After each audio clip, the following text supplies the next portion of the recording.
제가 젊은 건 맞습니다. 여러분, 우리 목사님이 집회 준비하면서 굉장히 많이 기도하셨을 것이고, 또 무엇보다도 이 담임 목사 입장에서는 얼마나 올까, 이게 더 큰 숙제이기도 해요. 그래서 저도 집회를 우리 교회에서 해도 이게 얼마나 모일까를 걱정을 하는데, 사실 제가 보니까 오실 분은 다 오셨습니다. 그거 아십니까? 제가 오늘도 그 숙소에서 운동을 했습니다. 피트니스에 가면 운동하는 사람들이 있어요. 근데 피트니스에 와서 열심히 운동하는 사람들 보면 운동 안 해도 될 만한 분들만 와서 운동합니다. 운동 안 해도 될 만큼 건강해 보이는 분들은 운동을 열심히 합니다. 그렇지 않은 분들은 가서 밥 먹고 있습니다. 근데 저는 여러분, 그 밥을 못 먹어도 운동은 꼭 하거든요. 근데 여러분, 여기도 마찬가지다, 그런 생각이 들어요. 사실 안 오셔도 될 분들은 여기 다 오셨어요. 늘 영적으로 건강한 사람들은 항상 이런 자리를 놓치지 않는데, 여러분, 오늘 지금 세 번째 시간이잖아요. 딱 중간입니다. 하나님께서 남은 시간에도 우리에게 적절한 은혜 주시기를 바랍니다. 말씀이 그리스도인으로 살아가는 것 어떤 것인가 좀 더 구체적으로 여러분들에게 제가 제시하기를 원합니다. 그래서 첫 시간에 사랑에 대해서 말씀드렸어요. 우리 서로 사랑하자. 여러분, 어저께 밤에 여러분 부부 사이에 무슨 대화를 나누셨는지 모르겠지만 사랑해라는 대화를 하셨으리라고 믿습니다. 이게 여러분 잘못 대화를 나누면 나 당신 안 믿어, 이렇게 대화를 나누시면 안 됩니다. 사랑한다고 대화를 하셔야지. 사실 여러분, 예수 믿는 사람들에게 그리스도인답게 살아가는데 가장 중요한 부분들이 정말 사랑의 능력을 드러내는 사람들입니다. 사랑할 수 없는 사람까지 사랑해 가는 것, 이것이 주님의 사랑이지 않습니까? 이 사랑이 야곱의 연인의 사랑 속에서 우리가 함께 어제 살폈습니다. 오늘 이어지는 말씀이 그 사랑하던 사람들을 잃어버리는 야곱의 이야기를 우리가 함께 살펴보도록 하겠습니다. 자, 오늘 본문 말씀은 누가 죽었습니까? 라헬이 죽었어요. 자, 어제 말씀드린 대로 너무 사랑하지 마십시오. 위험합니다. 당신 없으면 못 살아. 당신만큼 내가 반드시 지켜줄게. 이 마음을 갖고 있었던 야곱이요, 그 자기에게 12아들 그리고 딸 하나 낳아준 여자들 중에 가장 사랑한, 아니 어떻게 보면 유일하게 사랑한 라헬을 하나님이 제일 먼저 데려가셨어요. 오늘 본문이 라헬이 죽는 이야기입니다. 라헬이 죽었어요. 가장 소중하게 생각하는 여인을 잃고 말았습니다. 잃고 싶지 않은 라헬을 잃었습니다. 근데 여러분, 35장에서 이렇게 라헬을 잃었지만 이걸로 끝나지 않습니다. 더하여 37장에서 누굴 잃어요? 12명의 아들들 중에 가장 사랑하는 요셉을 또 잃어요. 37장에서는요 35장보다 더 슬퍼요. 야곱이 라헬이 죽었을 때의 슬픔보다 37장에 보면 요셉이 죽었다고 생각된 거 아니에요. 요셉의 죽음을 놓고 훨씬 더 슬퍼합니다. 내가 지옥에 내려가는 것 같다, 쉽게 표현하면 그런 마음을 갖고 통곡을 했습니다. 야곱에게 가장 사랑스러웠던 라헬과 요셉을 제일 먼저 잃어버렸던 것입니다. 여러분, 우리들이 하나님 앞에서 가져야 될 중요한, 그리스도인으로서 가져야 될 중요한 자세, 그리고 이 야곱의 인생에 있어서 가장 중요한 변화에 대한 말씀을 오늘 함께 나눌 텐데, 먼저 잃어버림이에요. 자, 야곱에게 라헬과 요셉은 어떤 존재였는가를 우리가 보겠습니다. 33장을 한번 찾아가 보시기 바랍니다. 33장 찾는 동안에 제가 32장 말씀을 드리도록 하겠습니다. 33장 1절을 찾아 놓으시고 32장이 무슨 장이냐 하면 야곱이 외삼촌 라반의 집에서 돌아오는 거예요. 돌아오면서 중요한 환상을 봤습니다. 32장에 보니까 야곱의 눈에 하나님의 군대가 보였어요. 하나님의 군대가 행진을 하는 모습을 봤어요. 어마어마한 하나님의 군대. 이걸 보고 야곱이 그곳 이름을 뭐라고 지었을까요? 마하나임. 하나님의 군대라는 이름을 붙여서 그 지역이 마하나임이 된 거예요. 하나님의 군대가 행진하는 모습을 보면서 야곱은 굉장한 하나님이 나와 함께 하신구나, 이런 믿음을 가졌어야만 했습니다. 여러분, 재밌는 게 하나님의 군대를 보고 난 다음에 그 다음에 무슨 일이 일어나느냐 하면 야곱이 굉장히 많은 짐승떼를 이끌고 집으로 돌아오는 거거든요. 거기다가 자기들의 가족들이 있잖아요.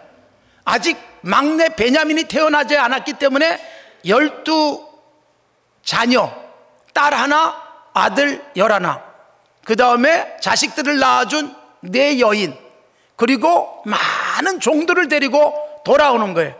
그러니까 많은 사람이 이동을 하니까 제일 앞에 길을 열기 위해서 누군가가 앞에 무슨 문제가 있는지 살펴보는 사람이 있었어요. 그가 황급하게 돌아왔어요. 그리고 야곱에게 보고를 합니다. 지금 저 앞에 에서라는 당신의 형이 몇 명을 거느리고 온다고요?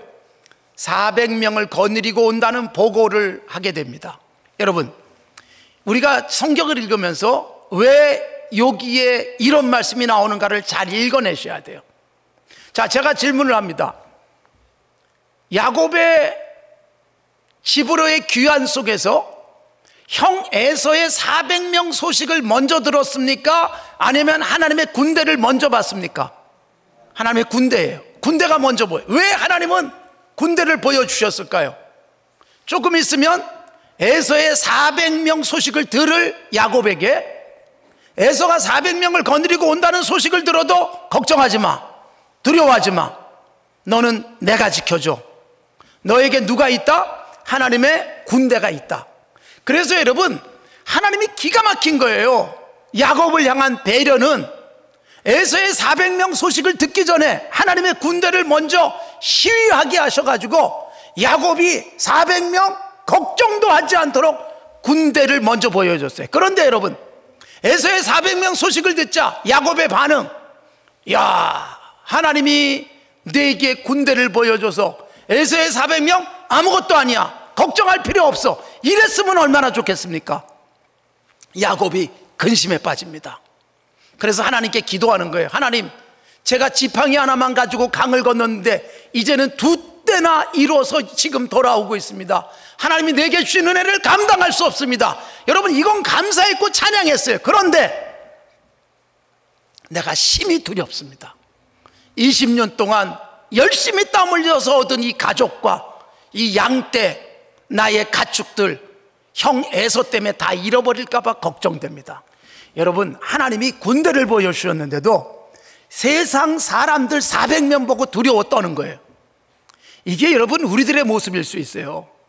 하나님이 약속하시고 보장하시고 하나님이 내가 너와 함께 할 것이다 아무리 말씀을 하셔도요, 사람들은요 세상의 문제 벌고 덜덜 떠는 게 인간들이에요. 여러분, 더 거슬러 올라가 보실래요? 28장이 무슨 장입니까? 형 에서를 피해서 도망가는 중에 야곱이 기도도 하지 않았어요. 잠을 자고 있는데 하나님이 나타나셔가지고 걱정하지 마, 두려워하지 마, 내가 너한테 약속한 것을 다 이룰 때까지 너를 떠나지 아니하리라. 여러분, 임마누엘 약속을 해주셨어요. 그리고 지금 20년 만에 돌아오는데 하나님의 군대를 보여주셨지만 에서의 400명 앞에서 벌벌 떨고 있는 거예요. 그래서 여러분, 그날 밤 철야 기도를 하게 되는 거예요.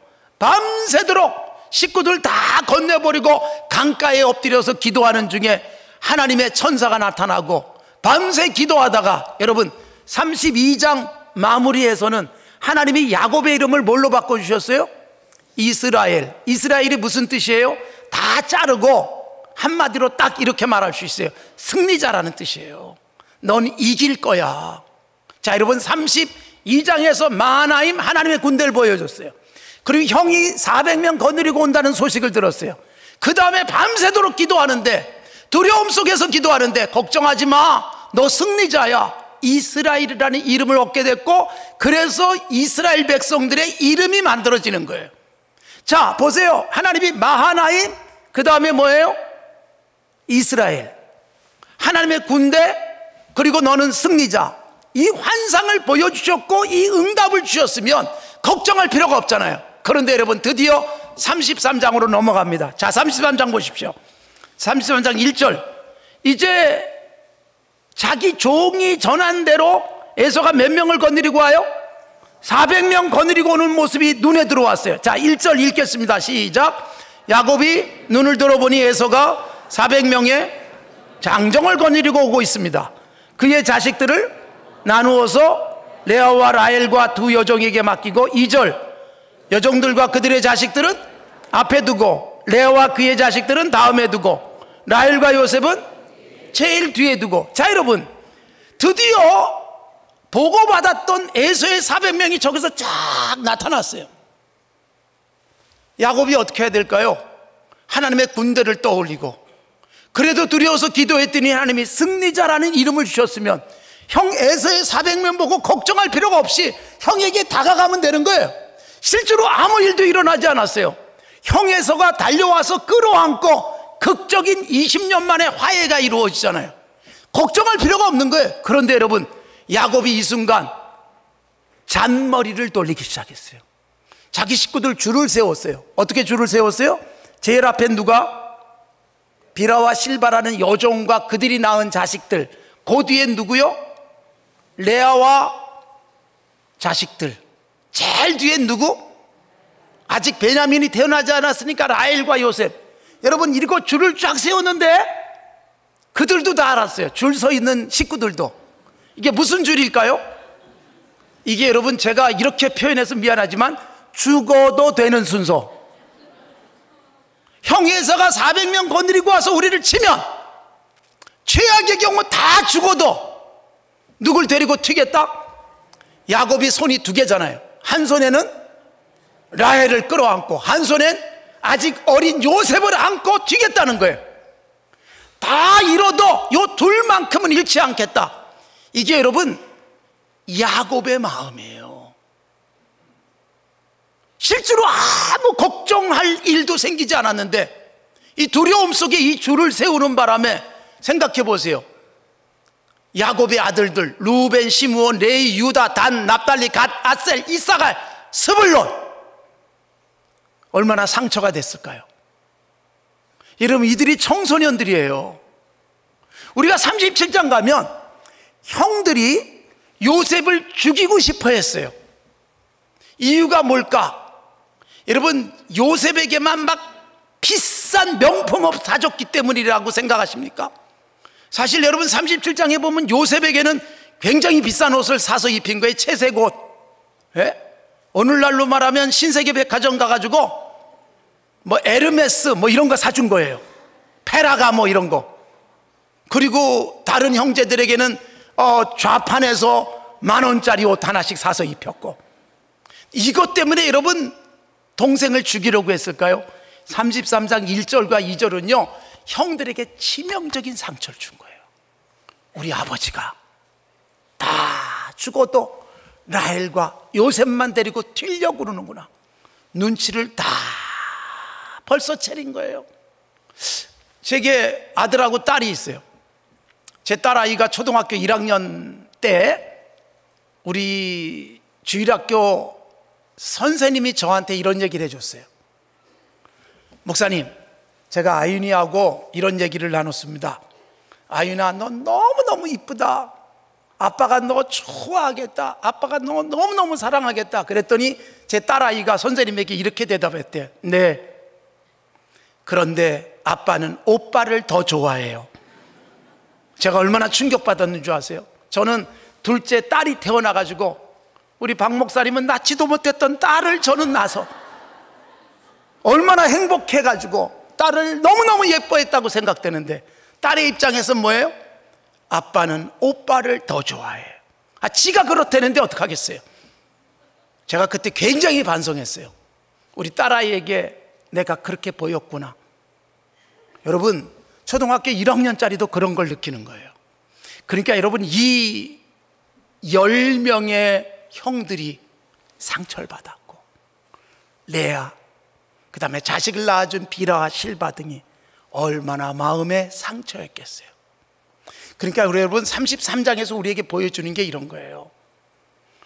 야곱의 태도, 다 잃어버려도 괜찮지만 누구를 잃고 싶지 않아요? 라헬, 또 요셉. 하나님이 이걸 다 내려다보시면서 야곱을 바꿔 가시는 거예요.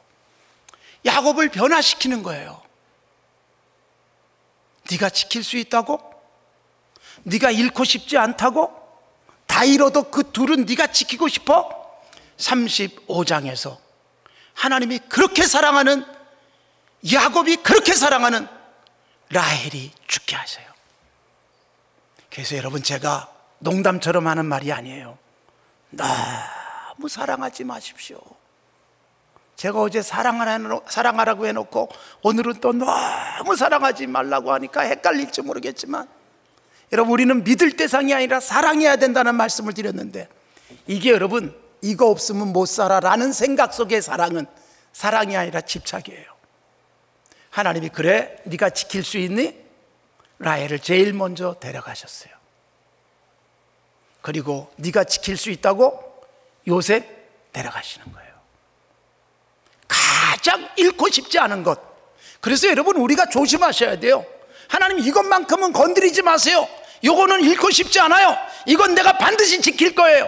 여러분, 그 부분부터 하나님은 내려놓기를 원하시는 거예요. 그래서 여러분, 둘을 잃습니다. 라헬, 그리고 요셉. 33장에서 자기가 온몸으로 드러낸 이 둘, 잃고 싶지 않은 이 둘을 다 잃게 하셨습니다. 그런데 여러분, 우리가 여기서 중요한 것을 봐요. 하나님이 잃게 하실 때, 하나님이 가져가실 때 반드시 가져가시기만 하질 않습니다. 하나님은 우리가 얼마나 소중한 존재예요. 하나님이 우리를 사랑하신다는 말씀을 제가 어제 저녁에도, 그리고 오늘 아침에도 드렸어요. 하나님이 사랑하시는데 우리 걸 가져가시는 것은요, 우리에 대한 더 치밀한 배려고 관심이고 사랑이에요. 그래서 여러분, 하나님이 라헬을 데려가셨지만 라헬이 가고 끝나지 않잖아요. 하나님이 라헬이 죽기 전에 누굴 태어나게 하세요? 12번째 아들 베냐민. 이게 얼마나 중요한 의미가 있는 줄 아세요? 베냐민이 태어나는 것은요, 매우 중요한 의미가 있어요. 여러분, 라헬은 베냐민을 낳으면서 굉장히 슬펐어요. 낳으면서 자기도 알았어요. 내가 죽을 거구나. 여러분, 자기가 죽을 때가 됐다는 것을 아이를 낳으면서 이건 죽음이야 라는 생각이 들었어요. 참 위대합니다. 엄마들이 아이를 낳으면서 내가 죽더라도 아이를 낳는 엄마의 이 대단한 모성, 대단한 사랑, 대단한 용기. 그래서 라헬이 알아요. 내 아이를 젖도 물리지 못한 채 죽을 거구나. 그래서 여러분, 너무 슬퍼서 아이 이름을 뭐라고 지었다고요? 베노니. 베노니가 무슨 뜻이에요? 슬픔의 아들이라는 뜻이에요. 슬픔의 아들. 벤이 아들이라는 뜻이거든요. 영화 작년에 배너가 다시 만들어져서 나왔습니다. 벤허는 허의 아들이에요. 벤허. 그러니까 베노니가 슬픔의 아들. 너무 슬퍼가지고 슬픔의 아들이라고 이름을 지었어요. 근데 야곱이 똑똑한 사람이잖아요. 아니, 자기 아내가 아이를 낳고 이름을 베노니 슬픔의 아들이라고 짓고 죽어버렸어요. 그런데 여러분, 생각해 보세요. 평생 아이에게 슬픔의 아들이라고 이름을 불러야 되는 게, 이게 여러분 얼마나 안타까운 일이에요. 그래서 얼른 이름을 바꿔요. 똑똑한 야곱이 이름을 완전히 바꿀 수는 없잖아요. 베논이라고 졌으니까 이름을 싹 바꿨는데 뭐라고 바꿨어요? 베냐민은 무슨 뜻? 오른손의 아들. 힘이에요, 힘. 그래서 베논이라고 짓고 죽었지만 야곱이 정신 차려가지고 베냐민, 오른손의 아들이라는 이름을 딱 지었어요. 자, 보십시오. 이렇게 베냐민이 태어나는 거예요. 베냐민이 태어나는 중요한 의미는 뭐냐? 먼저 이스라엘의 12지파가 완벽하게 세팅되는 거예요. 라헬은 죽었지만 하나님이 베냐민을 태어나게 하심으로 이스라엘의 야곱의 12아들 그리고 이스라엘의 12지파가 완벽하게 세팅이 되는 거예요. 더하여 여러분 참 이상하게 야곱이 레아와 라헬 중에 누구 사랑했다? 라헬을 사랑했잖아요. 라헬만 사랑했어요. 근데 참 이상하게 사랑을 받는 여자가 자식을 낳아야 되잖아요.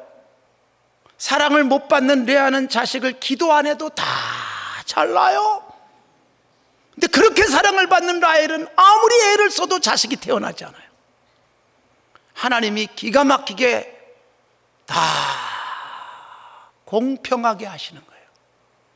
누군가는 이게 있고 누군가는 저게 없고, 레아는 자식을요 그냥 기도 안 해도 쭉쭉 나와요. 무려 6명의 아들을 낳고 딸까지 낳았잖아요. 그런데 여러분 라헬은 아예 자식을 하나도 못 낳아요. 너무너무 속상한 라헬이 자식을 낳기를 얼마나 소망했습니까? 그런데 놀랍게 여러분 11번째 아들을 드디어 라헬이 낳는 거예요. 첫 아들이에요. 너무 좋았어요. 요셉의 뜻이 뭘까요? 여러분 요셉은요 그거 좋아하시죠? 여러분 1+1 마트에 가서 플러스예요. 플러스.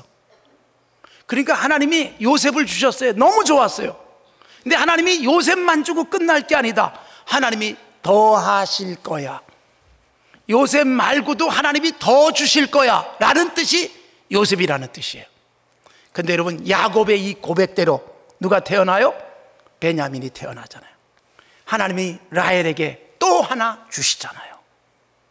그러니까 여러분 베냐민이 태어나는 것은 12번째 아들이 태어나면서 12지파가 세팅이 됐고, 또 하나는 요셉을 낳으면서 믿음의 고백을 했는데 바로 이 야곱의 고백대로 하나님이 하나 더 주시는 하나님에 대한 기도의 응답이었어요. 그러니까 놀라운 복이에요. 자 여러분, 하나님이 우리에게 가져가시면 않습니다. 잃게만 하시는 분이 아니라 뭔가를 잃게 하실 때, 뭔가를 가져가실 때 반드시 이미 뭔가를 주셨든지 아니면 뭔가를 주실 줄로 믿습니다. 너무 슬퍼하지 마세요. 잃어버렸을 때. 네? 너무 속상해하지 마세요. 여러분 이걸로 끝나지 않죠? 요셉 죽었어요. 요셉 잃어버린 걸로 생각했죠? 그런데 여러분 요셉이 죽지 않았어요. 도로 찾잖아요. 오늘 요셉 도로 찾는 이야기를 뒤에 가서 나눌 거예요. 요셉을 도로 찾는데 여러분 요셉을 도로 찾을 뿐만 아니라 요셉은 상당히 오랜 세월 동안 죽은 줄 알고 있다가 도로 찾게 돼요. 요셉이 17살에 팔려가고 애굽에서 여러분 고생 끝에 30살에 애굽의 총리가 됐고, 그리고 7년 동안 풍년이 지나고 아직도 흉년이 5년 남았을 때 아버지가 요셉이 살아있음을 아니까 얼마나 많은 세월이 지났습니까? 20년 이상 세월이 지난 거예요. 그런데 여러분 놀랍게도 요셉이 살아있다는 소식을 듣고 요셉도 도로 찾았을 뿐만 아니라 보너스로 애굽이라는 당시 최고의 나라 이집트의 총리가 되어 있다는 소식까지 들으니까 여러분 이 정도면 잃어버릴 만하지 않아요? 예? 잃어버린 것 같은데 여러분 돈을 맡겨도 이렇게 이자가 많이 붙을 수 있겠어요? 하나님이 어마어마하게 주잖아요. 우리가 살면서 잃어버린 것 때문에 너무 속상해하지 마십시오. 예수 믿고 그리스도인으로 살아가면서요 돈 조금 잃은 것 때문에 죽을 것처럼 생각하고 내가 소중하게 여기는 것 없어졌다고 속상해하고 심지어 하나님은 계시나? 이런 생각하는 일도 얼마나 많습니까? 여러분 하나님은 우리로 하여금 잃게 하셨을 때 반드시 뭔가를 채워서 그 자리에 더 놀랍게 주시는 줄로 믿습니다. 연세 많으신 분들은 내가 젊었을 때 나도 예뻤는데 그런 생각하시는 분들이 계시는 거예요. 예. 청춘을 돌려다오 이러시는 분들도 계세요. 근데 여러분 젊음을 잃고 연령이 많아지면서 여러분 젊은 날 팽팽하던 피부도 그리고 기운이 넘치던 나의 모습도 사라진 것 같지만 나이가 들면서 여러분 경륜이 쌓이잖아요. 젊었을 땐 생각 못했던 걸 생각할 수 있게 되어지고, 나이 들면서 자녀들이 성장하고, 나이 들면서 인생에 주어진 것들이 얼마나 많은지 이걸 바라보면 감사할 뿐이잖아요. 여러분, 우리나라에서 시각장애인으로 살다가 미국에 가서 아주 성공을 해서 시각장애인 한국인으로서는 최초로 미국에서 제일 높은 자리에 올라간 강영호 박사가 있습니다. 미국 백악관의 차관보의 자리까지 올라갔어요. 그 강영호 박사, 여러분 직접 간증을 들어보셨는지 모르겠지만 그분 초청해서 간증도 들어봤고 그분의 책도 참 많이 읽었습니다. 부인 되시는 서근옥 여사 이야기도 읽고 그분들을 만나서 참 믿음의 대화들을 나눈 적이 있어요. 그분이 2011년 12월 16일 날 천국 갈 때가 다가왔다는 걸 알고 그분을 아는 모든 분들에게, 그동안 연락하던 분들에게 전부 이메일을 보내주셨어요. 그 이메일을 보면 그동안의 삶을 정리하면서 이제 나 곧 천국 갑니다, 인사를 나누는 내용이었어요. 그리고 2012년 2월 23일 날, 그러니까 이 편지 보내고 2달 채 되지 않아서 천국 가셨어요. 이 강영호 박사 이야기, 그 편지를 보면 참 감동적이에요. 여러분, 저는 전쟁 중 아버지도 잃고 어머니도 잃고 무엇보다도 눈을 잃고 그리고 누나도 잃고 정말 폐허된 나라에서 절망적 상태에 처한 적이 있다는 거예요. 그런데 여러분, 두 눈 잃어버린 것 때문에 슬퍼하지 않았고 그 눈 잃어버린 것 때문에 인생의 좋은 꿈을 가꿀 수 있었고, 당시 여러분 두 눈 잃고 맹학교에서 공부했는데 맹학교 다닐 때 예쁜 누나의 팔짱을 끼고 걸을 수 있었다. 그분이 바로 맹학교에 와서 자원봉사하던 서근옥 교사예요. 대학생의 팔짱을 끼고 누나 그러고 다니다가 나중에 여보 그렇게 부르게 된 거예요. 그러니까 나는 두 눈 잃은 덕분에 서근옥이라는 누나, 내 아내를 얻었습니다. 그리고 얼마나 많은 사람들에게 신앙 간증을 하고 세상 곳곳에 다니면서 하나님의 살아계심을 선포할 수 있는 사람이 됐습니다. 이런 이야기예요. 최근에 내가 암에 걸려서 의사가 얼마 안 남았다는 선고를 했습니다. 제가 떠난다고 너무 슬퍼하지 마세요. 나는 살아오면서 너무나도 많은 것을 얻었습니다. 하나님의 은혜 감사합니다. 일일이 찾아뵙고 인사드리지 못하는 것을 이해해 주세요. 그러면서 작별 인사를 보내온 거예요. 여러분, 1957년에 아버지가 먼저 떠나시고 난 다음에 중학교 체육 시간에 축구공에 맞아가지고 두 눈을 잃어버려요. 그리고 아들이 실명했다는 소식을 듣고 어머니가 충격받아서 죽어요. 이제 여러분, 가정을 먹여 살려야 됐던 강영우의 누나가 너무나 힘들게 일하다가 과로로 죽어요. 그래서 강영우하고 남동생 여동생 남은 거예요. 13살짜리 남동생은 철불점 가서 일하면서 거기서 먹고 살았고 9살짜리 여동생은 고아원으로 간 거예요. 얼마나 절망적입니까? 이보다 더 많이 잃어버릴 수 있겠어요? 그런데 여기서 여러분 다 잃었지만 하나님을 잃지 않았어요. 하나님이 잃어버린 것 다 채우셔가지고 강영우 박사는요, 미국 가서, 여러분 연세대학교에서 공부하고 미국 가서 결국 공부하고 박사가 되고 실명을 한 지 14년 만에 박사가 되고 역사 속에 위대한 삶의 현장을 남기잖아요. 32살의 시각장애인 최초의 박사가 되는 거예요. 잃어버린 것만 생각하면 절망했을 텐데 잃어버린 그 속에서 하나님을 잃지 않았고 하나님이 주실 새로운 세계를 눈은 안 보이는데 신령한 눈이 열려서 볼 수 있었던 그에게 하나님은 놀랍게 채우시잖아요. 사랑하는 성도 여러분, 우리가 살면서 잃어버리는 것 때문에 너무 속상해하지 마시고 잃어버렸을 땐 이미 주신 것 생각해 보세요. 욥이 고백하잖아요. 욥기 1장 21절에서 10명의 자녀 싹 잃어버리고 재산 다 잃어버리고, 그때 고백이 뭐예요? 주신 분도 하나님, 가져가신 분도 하나님, 하나님 찬송 받으옵소서. 이게 여러분 진정한 그리스도인의 모습이라는 것입니다. 우리도 여러분 살면서 하나님이 주신 것들 많이 기억하시고, 뭔가를 잃어버렸을 때 주신 게 더 많지. 그리고 여러분 앞으로도 주실 게 얼마나 많을지 기대하시며 살아가시길 바랍니다. 자, 그래서 여러분 잃어버렸을 때 너무 슬퍼하지 마라. 제가 그 말씀을 드리고 이제 오늘의 핵심적 말씀을 드리겠습니다. 자, 요셉을 도로 찾잖아요. 잃어버린 줄 알았던 요셉을 찾게 돼요. 어떻게 찾는가? 여러분, 이게 요셉의 인생의 가장 중요한 삶의 전환점이었습니다. 자, 여러분 말씀드린 대로 라헬을 잃어버리고 나니까 누구에게 매달렸다? 요셉.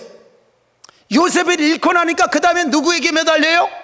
베냐민. 어제 야곱의 사랑에 대해서 말씀드리면서 이 부분을 분명하게 짚어드렸습니다. 자, 요셉은 애굽에 가서 총리가 됐습니다. 이런 사실을 까마득하게 모르고 있던 야곱, 드디어 여러분 요셉이 총리가 되고 7년 풍년이 지나갔어요. 창고를 짓고 어마어마하게 많은 곡식들을 쌓아둔 요셉, 드디어 흉년이 옵니다. 이집트뿐만 아니라 여러분 이 중근동 지역에 전부 흉년으로 먹을 게 없었어요. 야곱의 식구가 얼마나 많았는지, 야곱의 식구가 여러분 애굽에 내려갈 때 70명이었어요. 거기다 종들이 있었어요. 수많은 가축들이 있어요. 돈은 많은데 먹을 게 없잖아요. 그런데 여러분 소문이 들리기 시작해요. 이집트에 가면 양식이 많대더라. 그래서 여러분 창세기 42장에 가면 드디어 이집트에 있는 양식을 사기 위하여 아들들을 보내게 됩니다. 자, 42장을 보십시오. 42장에 아들들을 다 불러 모았습니다. 얘들아, 이러고 가만히 있으면 우리 죽는다. 돈은 많이 있으니까 애굽에 가서 양식을 사오라. 먼 길이지만 같이 가서 양식을 사오라. 그러면서 아들들을 다 보냈는데 4절을 보시기 바랍니다. 누구를 안 보내나 보세요. 42장 4절 시작. 야곱이 요셉의 아우 베냐민은 그들의 형들과 함께 보내지 아니하였으니 이는 그의 생각에 재난이 그에게 미칠까 두려워함이었더라. 여러분 여기 뭐가 나와요? 자, 아들들을 양식 사러 다 보내요. 가능하면 많이 가야 양식을 많이 사올 수 있는데 11명의 아들들 중에서 몇 명만 보냈어요? 10명. 누굴 남겨놔요? 베냐민. 왜? 라헬도 잃었고 요셉도 잃었는데 베냐민까지 잃을 수 없다. 여러분 하나님은 뭐예요? 네가 지킬 수 있는 줄 아냐? 라헬과 요셉 이것만큼은 잃지 않겠다 그러는데 라헬을 하나님이 데려가셨어요. 요셉도 하나님이 격리시켜버렸어요. 그러면 무슨 고백해야 돼요? 아, 내가 지킬 수 있는 게 없군요. 내가 지키려고 아무리 애써도 하나님이 놓으라 그러면 놓을 수밖에 없군요. 그러니까 이쯤 되면 정신 차려가지고 누굴 보냈어야 돼요? 베냐민도 보냈으면 요셉을 훨씬 더 빨리 만나게 됐을 거예요. 그런데 여러분 참 안 변하는 거예요. 예수 믿어도 안 변하는 건 죽어도 안 바뀌어요. 예? 얼마나 여러분 변하는 게 쉽지 않은지. 예수 믿고 수십 년 신앙생활해도 끝까지 나를 안 바꾸고 나는 나대로 살겠다고 그리고 버티는 경우들이 얼마나 많은지 몰라요. 야곱이요, 그 정도 됐으면 정신 차려야 되는데 사랑하는 아내 잃고 사랑하는 아들 잃고 이제는 여러분 하나님께 다 맡겨야 되는데 베냐민 이것만큼은 내가 지키겠다고. 그러니까 앞에 라헬 그리고 요셉 지 몸미예요. 지켜주지 못해서 미안하다. 그래서 이제는 누구 지키겠다고? 베냐민 내가 지키겠다고 딱 붙들고 안 보내는 거예요. 재난이 미칠까 봐. 여러분 무슨 트라우마예요? 요셉을 어떻게 잃어요? 37장에 보면 형들이 양치러 가 있는데 요셉에게 심부름 시켰잖아요. 형들이 잘 있나 가서 봐라. 그러고 안 들어온 거예요. 그러니까 베냐민도 내보낼 수 없다. 이러고 버티는 거예요. 자, 베냐민 집에 야곱이 꽉 끼고 있고 10명이 양식 사러 애굽에 내려가요. 애굽에 내려가서 요셉을 봅니다. 요셉이 형들을 보고 굉장히 반가웠어요. 그러나 숨겨요. 그리고 요셉은 형들을 압박합니다. 여러분 오해하지 마십시오. 요셉은 형들을 다 이미 용서했어요. 45장에 보면 형님들이 나를 판 게 아니라 하나님이 나를 이 땅에 보내서 여러분과 생명을 살리기 위해서 하나님이 보내신 겁니다. 두려워하지 마세요. 그렇게 이미 용서 다 했어요. 그런데 왜 형들을 보고 자기를 바로 밝히지 않았을까요? 여러분 우리가 창세기를 읽으면서 이해하셔야 될 게 있어요. 요셉은 다 용서했지만 여러분 이것을 통해서 동생을 죽이고 싶었고 동생을 팔아버린 형들이 반성하고 회개할 수 있는 시간을 가져요. 그러니까 여러분 42장부터 45장까지 보시면 심지어 여러분 50장에서 야곱이 죽은 다음에 형들과 요셉의 대화 속에 보여주듯 형들은요 살아가면서 무슨 문제만 생기면 죄책감을 가졌어요. 야, 그때 요셉을 우리가 팔아버린 것 때문에, 요셉이 살려달라고 애원할 때 요셉을 팔아버린 것 때문에 이런 일을 당하는가 봐.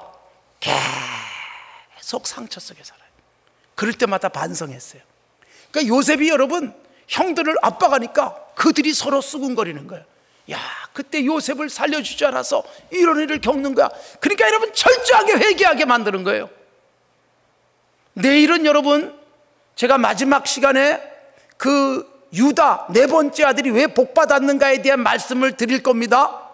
그러면서 중요한 말씀들이 그 속에 나오는데 어쨌든 형들은 뭐냐 하면 이 요셉이 압박할 때마다 그런 생각을 하는 거예요. 그래서 요셉이 압박을 합니다. 너희들이 애굽을 틈타고 그 정탐하기 위해서 온 거다. 그러면서 압박을 하자 형들이 요셉에게 고백을 합니다. 집안 스토리를 다 말씀드리는 거예요. 우리 집이 원래는 12형제였습니다. 하나는 없어지고 한 명은 집에 있습니다. 집안을 다 얘기하자 여러분 요셉이 그래? 집에 니네 동생이 있다고? 그러면 베냐민 데리고 와. 그러면 믿어줄게.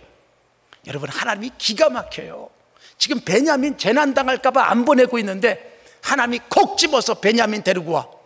여러분 그래서 요셉에게 대접 잘 받고 양식을 가지고 집에 돌아와요. 그리고 아버지에게 보고합니다. 43장이에요 야곱에게 보고하니까 야곱이 어떻게 해요? 그래 빨리 가서 인질로 잡힌 시므온 데리고 오고 베냐민과 함께 가서 양식도 한 번 더 사와라. 그래야 될 텐데 여러분 지금 베냐민을 데리고 와라. 그래서 베냐민 데려올 때까지 누굴 인질로 잡아놨어요? 두 번째 아들 시므온을 딱 잡아놓은 거예요. 그런데 여러분 야곱이요 베냐민 생각은 하지 않는 거예요. 이 시므온 생각을 하지 않는 거예요. 베냐민 못 보낸다는 거예요. 그리고 아들들을 향해서 분노하면서 너희들이 나를 그냥 망하게 하는 녀석들이다. 왜 베냐민 얘기를 해가지고. 그리고 버티잖아요. 여러분 얼마나 오래 버티는가 하면 43장 10절에 보면 우리가 벌써 2번이나 애굽에 갔다 올 만큼 시간을 허비했습니다 라고 말할 정도. 그러니까 여러분 이쯤에서 정신 차려야 되잖아요. 시므온이 지금 인질로 잡혀 있는데 그런데 버티고 버텨요. 그래서 결국은 언제 보내는가 하면 흉년이 5년 남았을 때 요셉이 살아있다는 소식을 들으니까 흉년 2년 기간이에요. 이미 양식을 사가지고 왔고 최소한 1년 한 6개월 정도는요 잠을 제대로 잤겠습니까? 밥을 제대로 먹었겠습니까? 인질로 잡혀있는 시므온 생각이 안 났겠습니까? 양식이 언제 떨어질지 모르는데 여러분 얼마나 근심이고 걱정이었겠습니까? 밥을 먹어도 소화가 안 되고 잠을 자도 도대체 제대로 잠을 이룰 수 없는 이 불행한 시간을 보내는 거예요. 왜? 베냐민 끼고 있으니까. 그러다가 드디어 여러분 베냐민을 내려놓습니다. 베냐민을 내려놓게 되는 건 뭐예요? 양식 떨어져 가니까. 양식이 다 떨어져 가는데 이 많은 식구가 먹을 게 없으니까 아들들을 불러서 얘들아 양식이 다 떨어져 가는데 여러분 아들들이 뭐라 그래요? 아버지 베냐민 내놓으셔야죠. 그래서 할 수 없이 하는 고백 43장으로 가서 보겠습니다. 자 43장 14절 여러분 43장 14절은 야곱의 입에서 나올 수 없는 고백이고 이 고백 다음에 야곱의 인생은 완전히 바뀝니다. 43장 14절 다 찾으셨어요? 다 같이 읽겠습니다. 시작.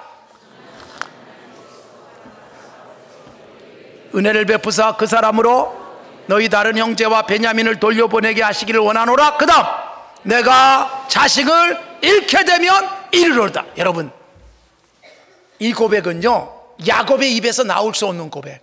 야곱은 태어나면서부터 그의 이름대로 형의 발꿈치를 붙들고 태어났어요. 도무지 이해가 되지 않습니다. 형의 발꿈치를 붙들고 어떻게 태어났는지. 여러분, 뱃속에서부터, 그러니까 여러분 인간의 죄성, 어머니 뱃속에서부터 꿈틀거리고 있다는 걸 보여주잖아요. 그리고 여러분, 야곱은 쌍둥이인데 동생으로 태어난 게 한이었어요.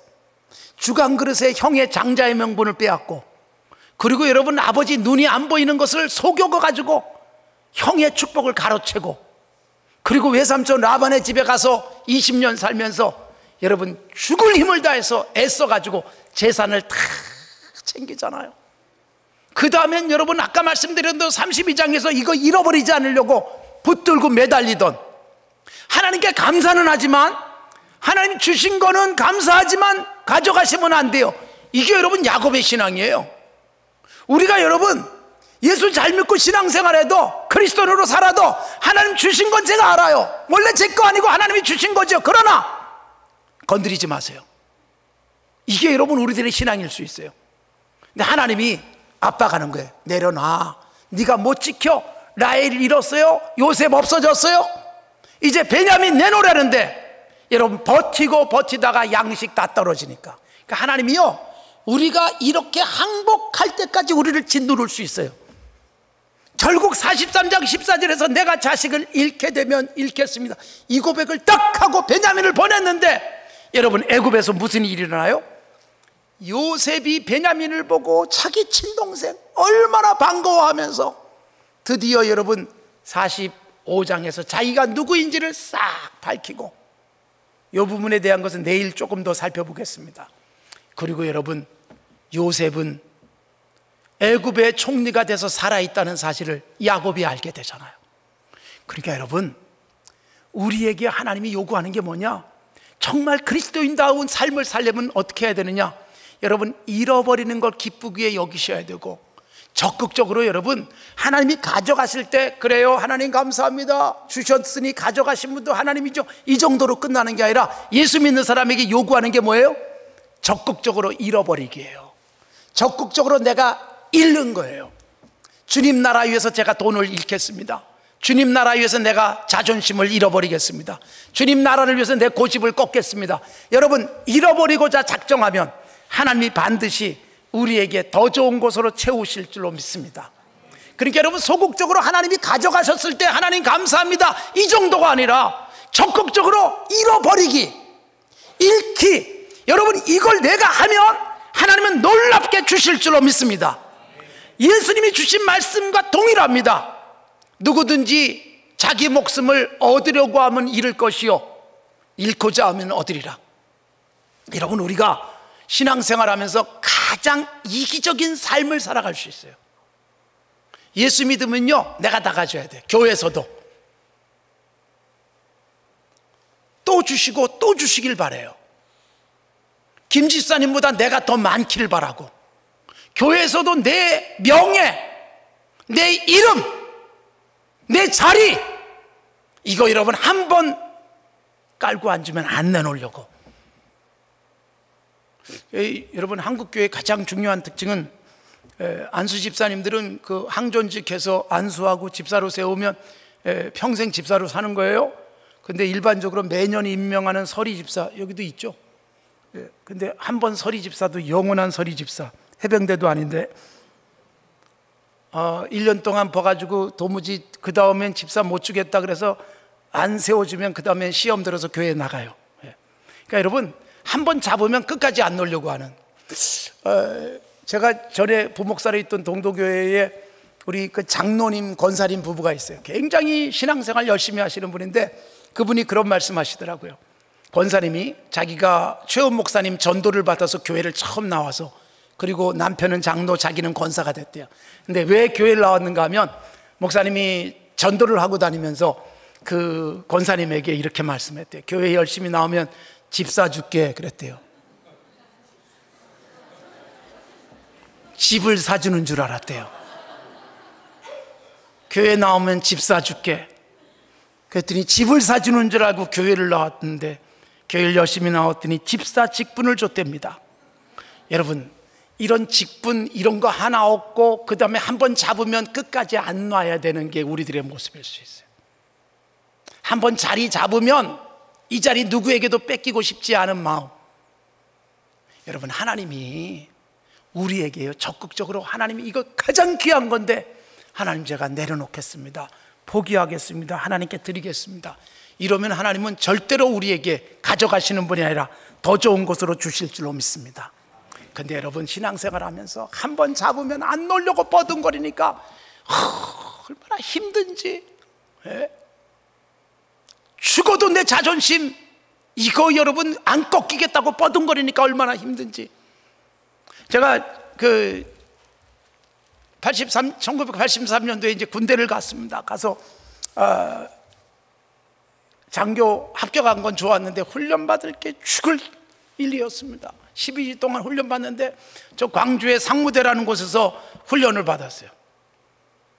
그리고 마지막 유격훈련을 앞뒀습니다.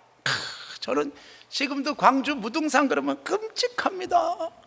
이 상무대라는 곳에서 이제 밤 12시에 유격훈련을 출발을 해요. 밤 12시에 걸어서 출발해가지고 무등산을 넘어서 그 다음날 저녁 7시에 유격장에 도착을 했어요.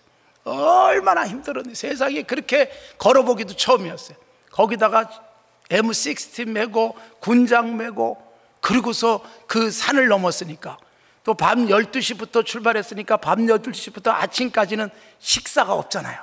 자는 시간이니까. 참 군대는 참 군대예요. 밤새 걷는데 밥 줘야 될 거 아니에요? 잠자는 시간이니까 밥이 없어요. 그러니까 그냥 계속 굶고 걸어요. 끔찍하게 넘었습니다. 그리고 드디어 저녁 7시에 도착해가지고 그냥 얼마나 그냥 훈련을 아주 힘들게 받았는지. 그런데 여러분, 정말 한 번도 안 해본 거. 그런데 여러분, 그 군인들은 죽을 힘을 다해서 받는 훈련을 이 밖에 나와 보니까 돈 내고서 또 하더라고요, 사람들은. 뭐 도대체 체험한다 그러고. 근데 여러분, 그 산악훈련이라는 걸 했어요. 생전 뭐 언제 그 등산을 해도 그냥 산에나 올라갔다 내려왔지, 뭐 밧줄 타고 이렇게 내려오고 이런 걸 안 해봤잖아요. 그거 다 했어요. 그냥 암벽 타기 해가지고 한 50m 되는 암벽을 그냥 그 밧줄 타고 내려오게 만드는데, 야, 여러분, 그거 못하겠다고 버티는 사람도 있어요. 그거 훈련 받을 때 우리는 정훈 장교지만 여기에 의정 장교, 남자 간호 장교, 회계 장교, 거기다가 군종들, 목사님도 있고 법사도 있고 스도 있고 그랬어요. 법사, 스 똑같구나. 그러니까 신부까지 다 이렇게 3개 종교의 그 군종 장교들, 후보생들까지 다 있어요. 그래가지고 산악훈련 처음 시작할 때 산 위에 다 집합시켜 놓더니 종교별로 모여, 그러다가 기독교인 모이고 불교 모이고 천주교 모여가지고 기도회를 하래요. 두려우니까 이 밧줄 타고 내려오는데. 그러니까 여러분, 정말로 기도 열심히 하더라고요. 근데 여러분, 기도는 열심히 했는데 안 내려가려고 버티는 사람이 있어요. 근데 여러분, 죽어도 나는 못 내려갑니다, 무서워요. 그러니까 어떤 사람은 그냥 밧줄로 묶어가지고 그냥 내려. 야, 그 초라함, 그 쪽팔림, 그 쥐가 내려가면 좋을 텐데. 근데 여러분, 묶여서 내려가요. 그렇게라도 다 시켜요. 거기다가 그 골짜기 사이에 이렇게 밧줄 매놓고 이렇게 밧줄 건너가기, 골짜기 건너가기, 이 뭐 3줄 타기, 2줄 타기, 1줄 타기가 있어요. 근데 제가 여러분, 그 1줄 타기 할 때 얘기를 지금 하는 거예요. 제가 78번이었어요. 제 뒤에 여러분, 이 내무반이 참 재미있게 있었어요. 한 10명씩 이렇게 내무반에서 잤는데 제 옆에 목사님이 주무셨어요. 저는 정훈 장교, 제 오른쪽에는 스가 주무셨어요. 그 옆에는 회계 장교가, 그 옆에는 간호 장교가, 그 다음에 또 정훈 장교 한 명 있고. 그러니까 여러분, 이게 다 종교가 같이 섞여 있었어요. 그런데 제 뒤에 79번이 목사님인데 무게가 많이 나가셨습니다. 제가 78번인데 이제 외줄타기 이렇게 밧줄 하나를 이렇게 가슴으로 이렇게 깔고서 이렇게 건너가야 돼요. 이렇게 건너가서 중간쯤 가면 그 뒤에 사람이 줄에 또 올라타요. 제가 중간쯤 갔는데 무게 많이 나가시는 목사님이 제 뒤에 탁 올라타는 그 순간 줄이 출렁하면서 저는 거꾸로 탁 매달렸어요. 이렇게 타고 가야 되는데 이 거꾸로 매달려가지고 대롱대롱, 이걸 전문용어로 통닭이라고 말합니다. 통닭 구이하는 것처럼 이렇게 매달렸는데 이제 여러분 힘을 내서 이렇게 복원을 해가지고 다시 밧줄 위로 올라타야 되는데 이게 안 되잖아요. 안 되면 그냥 이렇게 매달려서라도 밀고 가야 돼. 근데 도무지 못 움직이겠는 거예요. 중간에 대롱대롱 이렇게 하고 잡혀 있는 거예요. 근데 여러분 저쪽에서 조교가 78번 손 놓으세요 그러더라고요. 내가 미쳤냐 왜 손을 놓냐 이러고 딱 붙들고 있는데 손 놓으세요 그러더니 그 다음에 말도 안 해. 왜 안 말하는 줄 알아? 지가 안 놓고 백이나 보자. 근데 정말 힘들어요. 할 수 없이 손을 놨어요. 손을 딱 놓는 그 순간 안전줄이 나를 탁 잡아주는데 세상에 이렇게 편할 수가 없는 거예요. 왜 내가 그거 붙들고 고생했나. 딱 놓는 그 순간 대롱대롱 매달렸어요. 유교 훈련 받는 중에 가장 편안한 시간. 근데 저쪽에서 조교가 쫙 다람쥐처럼 오더니 묶어있던 안전줄을 또 탁 풀러버려요. 밑으로 슉 떨어지는데 밑에 그물이 철렁거리면서 저를 딱 받아주는데 그땐 더 행복했어요. 그냥 벌렁 누워가지고 이러고 계속 있었으면 좋겠다. 그런데 할 수 없이 거기서 겨 나와가지고. 근데 여러분 제가 거기서 느낀 게 뭔 줄 아세요? 내가 살겠다고 이거 안 놓고 붙들고 있는데 얼마나 아프고 힘든지.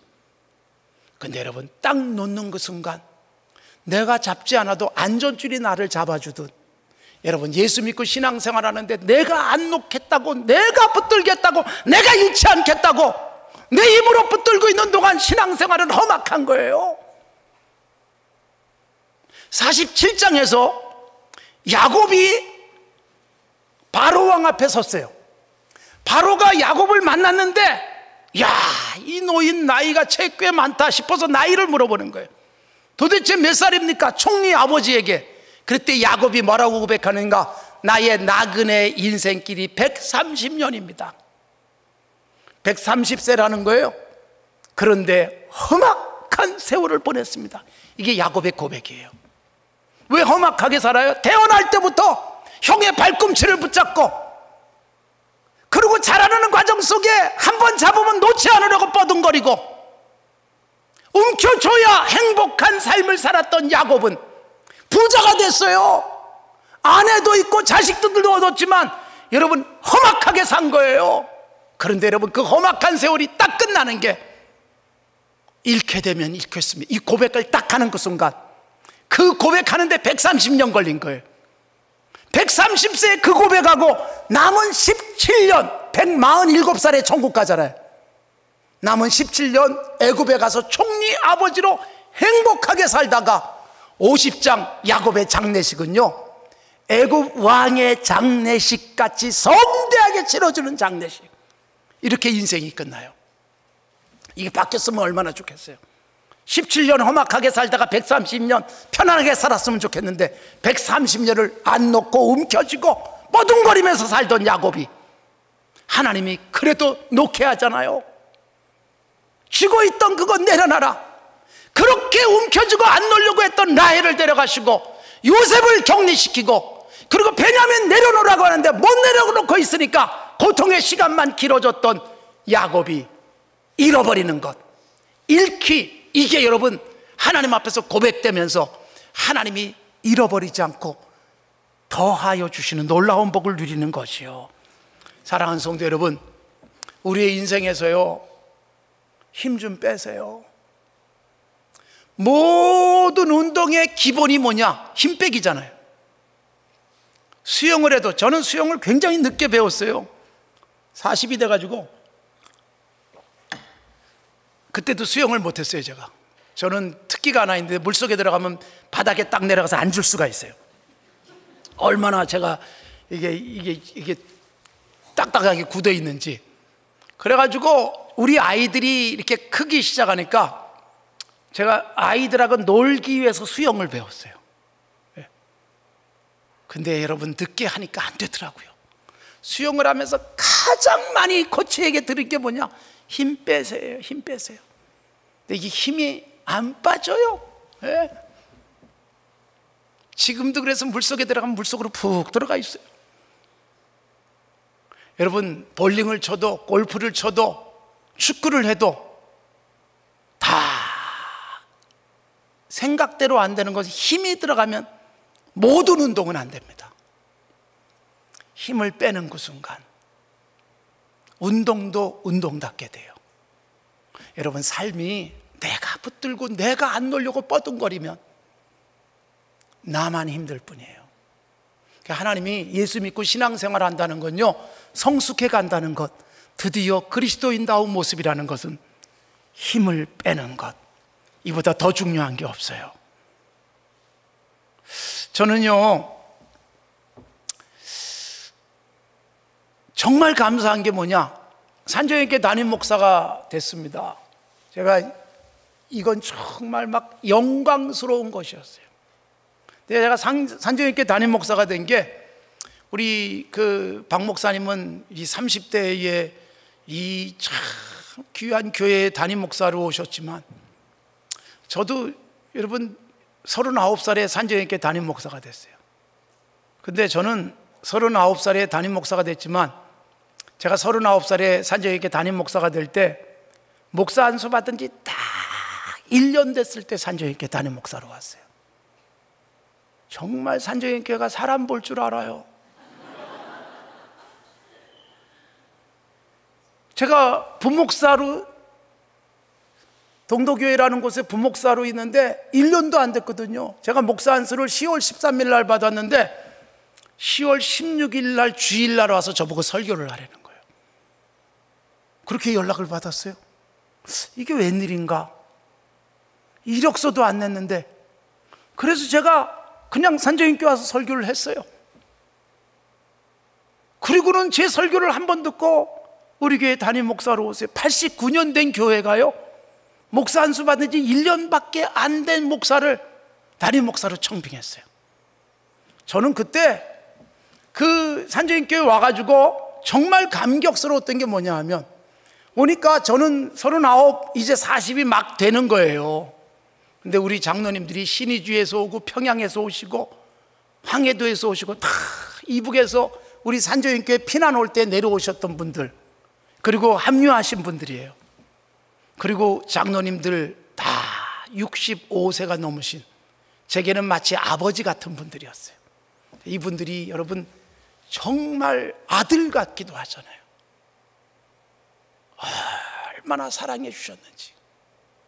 목사 안수 받은 지 1년밖에 안 된 저를요, 사랑하고 이해하고 격려하고, 그러면서 여러분 제가 뭐 당회를 해봤습니까? 재직회를 해봤습니까?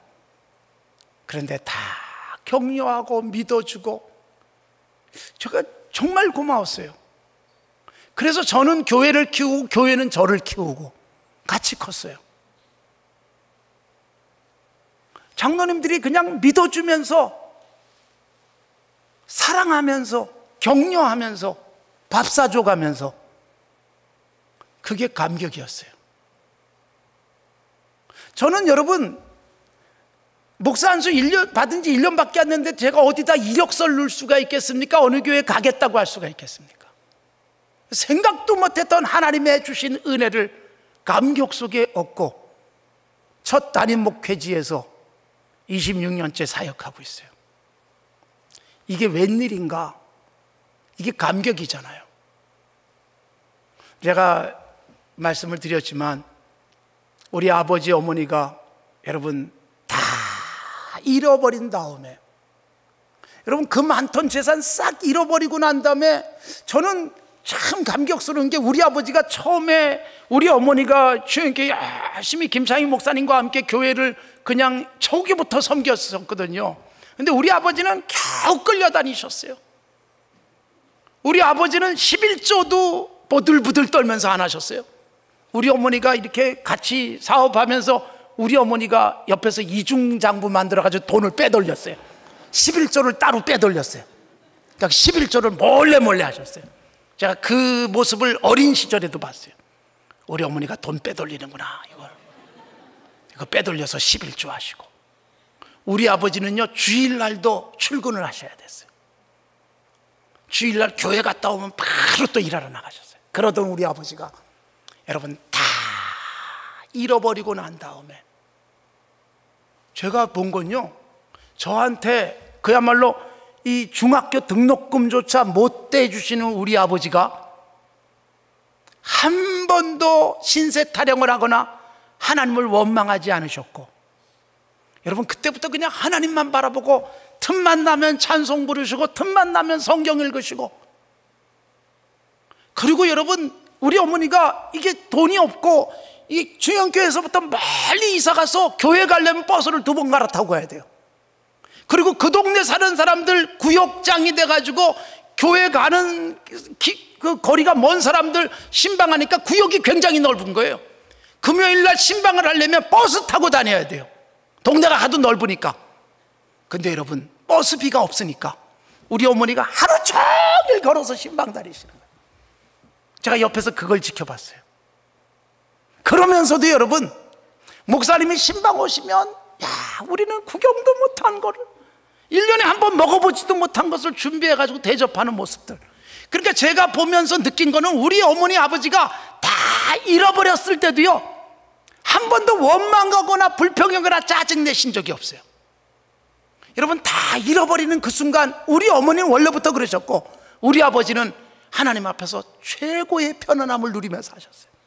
저는 그 덕에 우리 아버지 원래부터 기대할 수가 없으니까, 어차피 우리 아버지에게서 나올 게 없으니까 저도 그때부터 하나님만 바라보는 정말 건강한 신앙을 하나님이 제 가슴속에 심어주신 거예요. 그 덕에 전 살아요. 근데 우리 어머니가 정말 기가 막히게 섬기셨어요. 다 잃어버리고도 또 드릴 게 없나. 여러분 정말 버스비가 없는데도 11조는 꼬박꼬박 하셨고, 버스비가 없는데도 하나님 앞에 드려야 될 건 드리고, 목사님에게 대접해야 될 건 대접하겠다고 꼬박꼬박 하시는 모습, 그리고 차곡차곡 적금을 드신 것은 여러분 제게 돈을 주신 게 아니에요. 제가 결혼할 때 우리 어머니는, 우리 아버지는 뭐 저보다도 오래 못 사시고 교통사고로 천국 가셨지만 우리 어머니 93세에 천국 가셨는데, 차곡차곡 돈 모으신 건 아들에게 주려는 게 아니라 그거 적금 모아서 헌금하시고, 그게 우리 어머니의 평생이었어요. 제가 그걸 보면서 아니 나한테 등록금도 못 대주시는 우리 아버지가, 우리 어머니가. 제가 가장 슬펐던 때가 언제인 줄 아세요? 중학교를 마치고 고등학교를 가야 되는데 고등학교 보낼 돈이 없는 게 우리 아버지가. 그거 얼마 된다고. 그래가지고 저한테 어느 날 원서를 사가지고 오셨어요. 원서를 하나 들고 오셨어요. 실업계 고등학교인데 이 학교는 국비장학생이에요. 합격만 하면 국가에서 돈을 다 대준대. 책값까지 다. 그 대신 졸업함과 동시에 군대 가야 돼요. 하사관으로. 기술 하사관으로 군대 가가지고 보통 2배를 복무해야 돼요. 근데 여러분 저는 초등학교 때부터 목사 되겠다고 꿈을 꿨는데 우리 아버지가 여기 실업계 고등학교 가가지고 군대를 가라 그러니까 정말 끔찍했어요. 제가 더 슬펐던 것은 중학교 3학년짜리가 그때 서울의 후암동에 있었으면 병무청에 가가지고 신체 검사를 받았어요. 군대 가기 위한 신체 검사. 그러니까 여러분 시험만 보는 게 아니라 이게 신체가 건강한지 확인해야 되니까 중3 때 저는 징병검사를 받았어요. 근데 여러분 팬티만 입고 징병검사 받는데 얼마나 슬픈지. 그리고 여러분 이게 제가 뭐 장교로 이 군대 가기 위해서 이거 체력 검정 받을 때야 뭐 당당하고 그랬지만 중3 때 돈이 없어서 고등학교를 거기 가야 되고 그래서 징병검사 받는 게 얼마나 스스로 초라한지. 가장 슬픈 날이었어요 사실은. 그래서 떨어져라 그랬는데 재수 없게 붙어요. 세속적으로는 야, 떨어졌으면 좋겠다 그러는데 붙어요. 그래가지고 드디어 책도 다 갖다 놓고 입학을 해야 되는데, 입학식 날 여러분 들어 누웠어요. 아버지 나 못 가겠어요. 나 목사 돼야 되는데. 근데 우리 아버지가 아무 말씀도 안 하시고 책을 다 싸들고 나가시더라고요. 그리고 아무 말씀도 없으셨어요. 그 책 갖다가 학교에 반납하고 입학 포기 각서 쓰고 오신 거예요. 제가 나중에 나이 들고 나서 그게 우리 아버지는 가장 슬픈 일이었겠다. 그 반납하러 갔을 때의 아버지, 나한테 아무 말씀도 안 하시고 반납하고 오셨던 우리 아버지, 제가 지금까지 가슴에 남아있어요. 근데 여러분, 놀랍게도 우리 아버지 어머니는 그래도 하나님 붙들고 어떻게 하면 하나님께는 좀 드릴까? 그러고 사신 거예요. 제가 산정교회 담임 목사가 되면서 감격스러운 건 이거였구나. 다 잃어버릴 생각하시고 하나님이 다 가져갔었을 때 원망도 안 하셨고, 그리고 그나마 남아있는 것조차도 아들을 위해서 못 써도 하나님을 위해서는 드리겠다고 생각하시고 사셨던 그게 고스란히 제게 왔다. 제가 그게 감격인 거예요.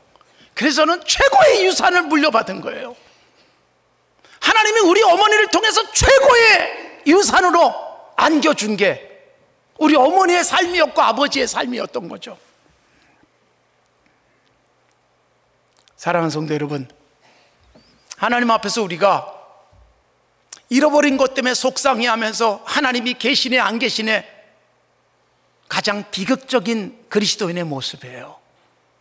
어제까지 내 손에 있던 것도 원래 내게 아니었고 하나님이 가져가시면 하나님께서 더 좋은 것 주실 것을 바라보면 되는 거고, 더 나아가서 하나님 제가 잃겠습니다. 여러분, 잃게 되면 잃겠습니다. 이 고백, 야고보로서는 평생 고백할 수 없는 것을 고백하게 하셨던 하나님, 그리고 하나님이 다 주시잖아요. 사랑하는 성도 여러분, 우리에게도 이 고백이 있길 바랍니다. 잃게 되면 잃겠습니다. 예수 믿고 그리스도인으로 살아가는 게 저분보다 더 많이 갖고 이 사람보다 더 높아지고 이게 우리의 꿈이 되어버렸기 때문에 신앙생활하면서 교회생활도 불행한 거예요. 내가 더 많이 잃겠습니다. 내가 더 많이 헌신하. 여러분, 이거보다 더 귀한 신앙의 자세, 야곱의 인생에 바뀌어지는 모습, 130년 만에 내 입에서 나올 수 없는 말, 잃게 되면 잃겠습니다, 이 고백과 함께 모든 게 다 풀려버리고 야곱의 새로운 인생은 이스라엘의 조상이 되잖아요. 그의 아들들이 이스라엘의 12지파가 되고 이 복을 누리는 것이지요. 사랑하는 성도 여러분, 하나님 앞에서 우리가 예수 잘 믿어서 많이 갖는 것, 그걸로 신앙이라고 말하지 마십시오. 예수 잘 믿으면서 전에는 못 내놓던 것을 내놓을 수 있는 그 자세, 이게 드디어 그리스도인답게 되어진 것이다. 여러분, 제가 산조인께 부임해가지고 주기철 목사님을 공부하면서 느낀 게 뭔지 아세요? 주기철 목사님, 순교자로 사셨던 주기철 목사님, 첫 번째 사모님 안갑수 여사는요, 4형제를 낳고 34살에 병으로 천국 가셨어요. 그게 1933년이에요. 그리고 여러분, 평양으로 오시는 거예요. 그 주기철 목사님과 결혼을 하신 오정모 사모님이 계세요. 참 훌륭한 분이에요. 어제도 말씀드렸지만 정말 훌륭한 분이에요. 그분은 자식도 낳지 않은 채 주기철 목사님 옥바라지게 평생을 바쳤던 분이에요. 그런데 여러분, 그분이 1947년에 유방암으로 천국 가세요. 그 오정모 사모님의 유방암 수술을 한국의 슈바이처라고 불렸던 우리 산정교회 1995년 12월 25일 날 천국 가신 장기려 장로님이 수술하셨어요. 평양에서. 수술해 보니까 살 수가 없어요. 그래서 닫았어요, 그냥. 그리고 47년에 오종모 사모님 천국 가셨어요. 주기철 목사님의 맏아들 주영진 전도사님, 바이올린을 하시는 분이었어요. 음악을 할 꿈을 갖고 있었던 주영진 전도사님, 아버지가 그렇게 순교하고 신학으로 바꿔서 전도사가 돼요. 그리고 북한에서 계속해서 전도사 사역을 하다가 1950년에 체포돼서 순교합니다. 맏아들. 그리고 여러분, 북한에 다 월남하는데 바로 주영진 전도사님의 사모님 주기철 목사님의 맏며느리가 북한에 남아 있었어요. 우리가 여러분, 제가 산정교회 와서 그분 찾으려고 북한에 살아계실까 계속 북한 드나들면서 생사 확인 부탁도 하고 우리 평양 산정교회 자리도 찾아내고 뭐 그러면서 왔다 갔다 하던 중에 어느 날 부탁했던 데서 팩스가 왔어요. 북한에서 팩스가 딱 날아왔는데 이렇게 돼 있었습니다. 김덕성 반공화국 선전을 하다가 1970년 10월 26일 체포, 1971년 1월 15일 처형. 이게 여러분 팩스로 받은 거예요. 그러니까 여러분, 주기철 목사님의 맏며느리는 북한에 그냥 남아있다가 1970년에 전도하다가 걸려서 체포됐어요. 그리고 이듬해 1월 15일 날 순교하셨어요. 그러니까 여러분, 주기철 목사님 순교하셨죠. 주영진 전도사님 순교하셨죠. 맏아들 맏며느리 김덕성 여사 순교하셨죠. 첫 번째 사모님 안갑수 사모님은 34살에 병으로 천국 가셨죠.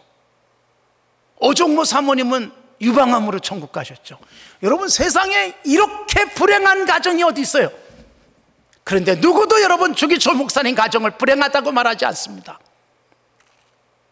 다 잃어버린 것을 기꺼이 받아들이고 생명까지 아낌없이 드리고 대한민국의 가장 위대한 순교자의 이름을 남기셨고, 오종모 사모님은 주기철 목사님의 순교를 옆에서 도와드렸고, 그 아들도 음악을 포기하고 신학으로 길을 가고 전도사로서 순교하고 맏며느리까지 북한에 남아서 71년도에 순교한 이 위대한 집안, 최고의 복된 집안이지 않습니까?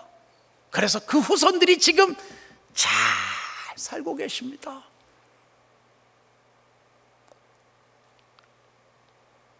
손자가 지금 인천 주한 장로교회 담임 목사님이시고, 그 손주들 지가 이름만 대면 알만한 회사의 사장이고, 정말 여러분 다 잃어버린 것 같은데, 그리고 적극적으로 생명까지도 잃겠다고 헌신했던 그 목사님과 그리고 아드님과 며느님까지, 여러분 그 후손들을 하나님이 복되게 하시는 거예요.